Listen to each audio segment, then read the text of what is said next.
कहानी एक जंगल में एक बहुत बड़े विला से शुरू होती है। उसके पास से एक ट्रेन गुजर रही है।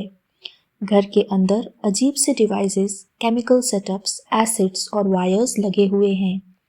ये एक लेबोरेटरी है जहाँ एक साइंटिस्ट अपनी पत्नी और न्यूबॉर्न बच्चे के साथ रहता है। आज उसका जन्मदिन है। उसकी वाइफ उसे बर्थडे विश करती है और कहती है कि तुम जिस प्रोजेक्ट पर काम कर रहे हो उसे बंद कर दो। मुझे डर है कहीं इसकी वजह से हम किसी मुसीबत में ना पड़ जाएं। साइंटिस्ट श्री राम उसे विश्वास दिलाता है कि ऐसा कुछ नहीं होगा। वाइफ बच्चे को साइंटिस्ट की गोद में छोड़ के जाती है तो वो उसे सीक्रेट रूम में ले जाता है जहां उसका पालना है। बच्चे को पालने में लेटा के वो फिर काम करने लगता है। दरअसल वो एक वॉच पर काम कर रहा होता है, टाइम ट्रैवल पॉसिबल करने की कोशिश कर रहा होता है। इस बार जब वो मशीन्स ऑन करता है तब डिवाइस एक्टिवेट हो जाता है और उसका प्रोजेक्ट कामयाब हो जाता है। वो खुशी से अपनी वाइफ प्रिया को ये बताने जाता है पर उसकी वाइफ को कुर्सी से बांध दिया गया है। उसका जुड़वा भाई आत्रेय वहां 4 गुंडों के साथ होता है और उससे घड़ी देने को कहता है।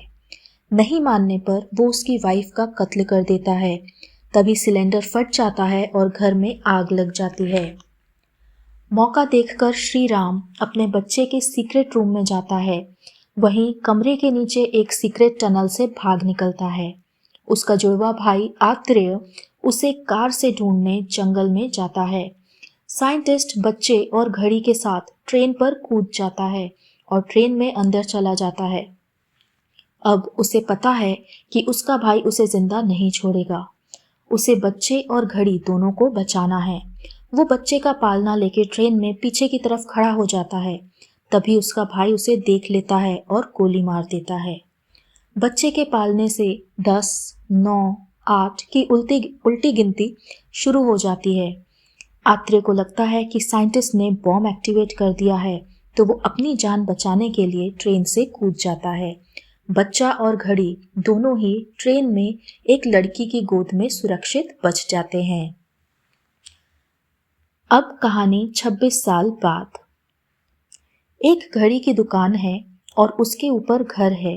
वहां पर साइंटिस्ट के आविष्कार वाला बॉक्स इधर उधर पड़ा रहता है। वही लड़की जिसे साइंटिस्ट ने अपना बच्चा दिया था उस घर में रहती है और उसका बेटा मनीष जो कि साइंटिस्ट का बेटा है उसके साथ रहता है। वो एक घड़ी सुधारने की दुकान चलाता है और उनसे आज भी टाइम ट्रेवल वॉच का डब्बा नहीं खुल पाया है। अब वो बच्चा 26 साल का हो गया है और उसकी माँ उसे शादी कर लेने को कहती है। एक गांव में रेलवे स्टेशन पर एक परिवार अपनी बेटी को छोड़ने आता है पर सब इशारों में बात कर रहे हैं और 6 बजते ही सब बोलने लग जाते हैं। तब पता चलता है कि इनके परिवार में एक बच्चे को बहुत ज़्यादा डांट दिया था तो वो घर छोड़ के चला गया। उस दिन शुक्रवार था। तब से हर शुक्रवार प्रायश्चित करने के लिए ये सुबह 6 बजे से शाम 6 बजे तक मौन व्रत रखते हैं। ट्रेन चल देती है। अगला सीन एक हॉस्पिटल का होता है जहां आग लग जाती है। वहां साइंटिस्ट का जुड़वा भाई आत्रेय 26 साल से कोमा में रहता है और आग लगने से कोमा से बाहर आ जाता है। अभी भी उसके हाथ में उस बक्से की चाबी होती है जिसमें साइंटिस्ट ने टाइम ट्रेवल वॉच छुपाई थी। उसका ब्रेन नॉर्मल फंक्शन करता है पर कमर से नीचे वो पैरालाइज्ड हो जाता है। आत्रेय अपने साथी मिराज को बुलाता है और उसे पता चलता है कि वो 26 साल से कोमा में था। उसके पास जो चाबी थी वो बड़े ही नाटकीय ढंग से हॉस्पिटल के कचरे से मनीष की दुकान पर पहुंच जाती है। मनीष उससे उस बॉक्स को खोल लेता है और अंदर वॉच देख के खुश हो जाता है। उस वॉच को हाथ में लेके वो एक स्विच ऑन करता है जिससे उसे जोर का झटका लगता है और करंट से वॉच एक्टिवेट हो जाती है। अजीब से डायल्स और ढेर सारे डिटेल्स वाली वॉच को देख के मनीष हैरान रह जाता है। वो उसमें टाइम सेट करने ही वाला होता है कि उसका दोस्त आके उसे कुछ पैसे देता है और अपना हिस्सा लेके चला जाता है। अब मनीष टाइम सेट करता है जो 10 मिनट पीछे का सेट हो जाता है और उसे फिर से करंट का झटका लगता है। फिर उसका दोस्त आता है, उसे पैसे देता है और अपना हिस्सा ले जाता है। मनीष को शक होता है कि क्या पूरा समय ही पीछे हो गया था। चेक करने के लिए वो फिर से उसी घड़ी में उतना ही पीछे का टाइम सेट कर देता है और फिर पीछे पहुंच जाता है। फिर झटका लगता है और सारी बातें रिपीट होती हैं। ये देख के मनीष बहुत खुश होता है और जान जाता है कि उसे टाइम ट्रैवल वॉच मिल गई है। फिर वो उससे टाइम में 10 मिनट आगे जाता है और फिर टाइम फ्रीज का फंक्शन भी ट्राई करके देखता है। तब समय रुक जाता है और बारिश भी फ्रीज हो जाती है। केवल मनीष ये देख सकता है, बाकी सारे वर्ल्ड का टाइम फ्रीज हो चुका है। मनीष इससे बहुत खुश होता है। उधर आत्रेय अपने जीवन के 26 साल वापस पाने के लिए उसी लैब में जाता है और वॉच को दोबारा बनाने की कोशिश करता है, पर वो फेल हो जाता है। अब उसके पास एक ही रास्ता है कि वो अपने भाई के बेटे की तलाश करे। मनीष की दुकान में संध्या अपने दादाजी की वॉच सुधरवाने आती है। मनीष उसे देखते ही पसंद करने लगता है और अपनी टाइम फ्रीज और टाइम ट्रैवल वॉच की हेल्प से उसे इम्प्रेस करने की कोशिश करता है। जल्दी ही दोनों अच्छे दोस्त बन जाते हैं। मनीष को ढूंढने के लिए आत्रेय और मिराज न्यूज़पेपर में एडवर्टाइजमेंट देते हैं कि फीनिक्स टाइम मशीन वॉच जो भी उन्हें देगा उसे 5 करोड़ रुपए मिलेंगे। अपने दोस्त की बात मानकर मनीष उसी टाइम मशीन की डुप्लीकेट बनाने को तैयार हो जाता है। वो सोच में पड़ जाता है कि इस वॉच के बारे में फीनिक्स कंपनी वाले कैसे जानते हैं। वो दोनों फीनिक्स कंपनी के ऑफिस जाते हैं। वहां मनीष वॉच का यूज करके चेयरमैन और एमडी के ऑफिस पहुंच जाता है, पर वहां वॉच की बैटरी डेड होने से पकड़ा जाता है और उसे गोली लग जाती है। आत्रेय उसे उसके माँ बाप के बारे में बताता है और उसका हाथ काट के घड़ी रख लेता है और मनीष नीचे गिर जाता है। मिराज और आत्रेय उस घड़ी से करंट पास करते हैं और वॉच एक्टिवेट हो जाती है। अब आत्रेय टाइम में 26 साल पीछे जाता है और मिराज को भी ले जाता है। वो देखता है कि अगस्त 2016 को भी वो एक बिस्तर पर ही पड़ा हुआ है। वो मिराज को बुलाता है और कहता है कि श्री राम ने इसका नाम प्रोजेक्ट 24 इसलिए रखा क्योंकि इससे केवल 24 घंटे पीछे ही जा सकते हैं। अगर इसे ठीक करने वाला कोई है तो वो सिर्फ मनीष है, श्री राम का बेटा। हम टाइम में पीछे आ गए हैं, इसलिए मनीष अभी भी जिंदा है। वो प्लान करके वॉच वापस मनीष के पास रख देते हैं और पेपर से एडवर्टाइजमेंट हटा लेते हैं, पर उनसे एक गलती हो जाती है। वो मनीष को वॉच गलत हाथ में पहना देता है। दूसरे दिन सुबह मनीष ये गलती पकड़ लेता है और टाइम को पीछे करके मिराज का पीछा करता है और मिराज और आत्रेय के घर पहुंच के दोनों की बातें सुन लेता है। यहाँ आत्रेय ऐसे बताता है जैसे वो मनीष का पिता श्री राम है और मनीष उसका ही बेटा है। आत्रेय झूठी कहानी बता देता है और ये सब मनीष सुन लेता है।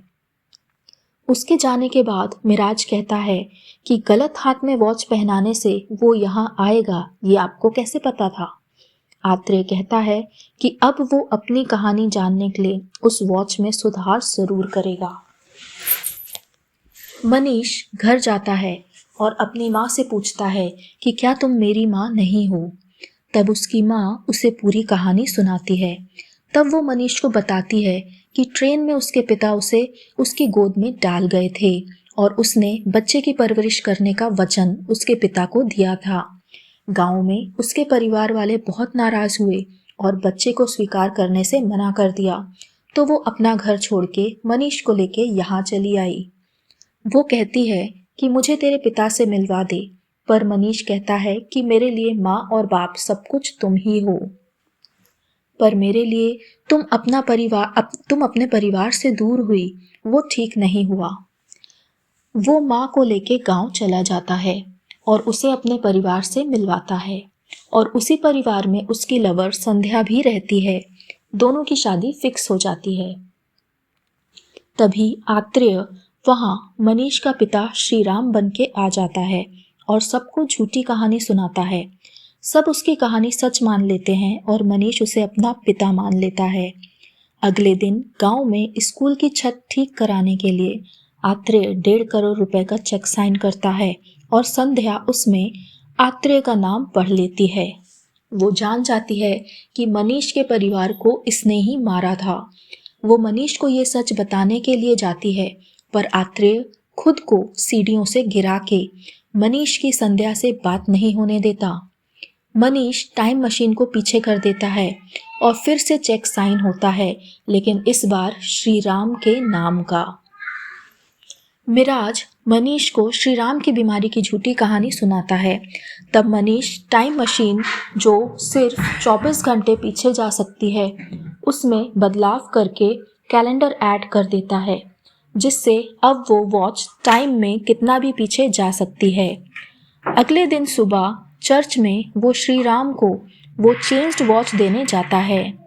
वॉच मिलते ही आत्रेय अपनी सच्चाई बता देता है, पर जब वो वॉच हाथ में लगाता है तो वो डुप्लीकेट होती है।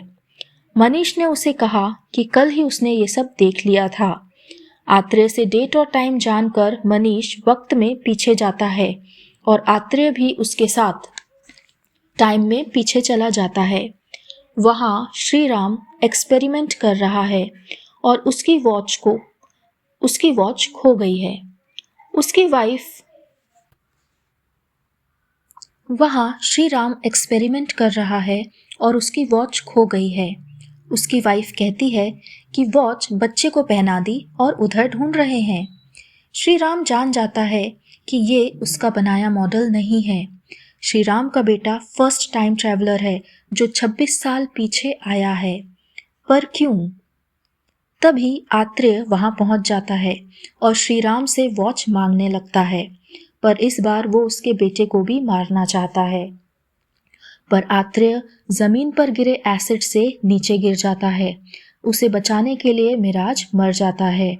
श्री राम वॉच को चार्ज करता है, टाइम फ्रीज करके आत्रेय को भी मार डालता है। तब उसकी वाइफ प्रिया उसे कहती है कि हमें इस घड़ी की कोई ज़रूरत नहीं है, इसे फेंक दीजिए, और उस वॉच को वो पानी में फेंक देता है। तभी वो ट्रेन को रोकते हैं और ट्रेन में वो उसी लड़की के पास बैठ जाते हैं जो अभी मनीष की माँ है। वो लोग एक साथ उसी गांव में नई जिंदगी शुरू करते हैं।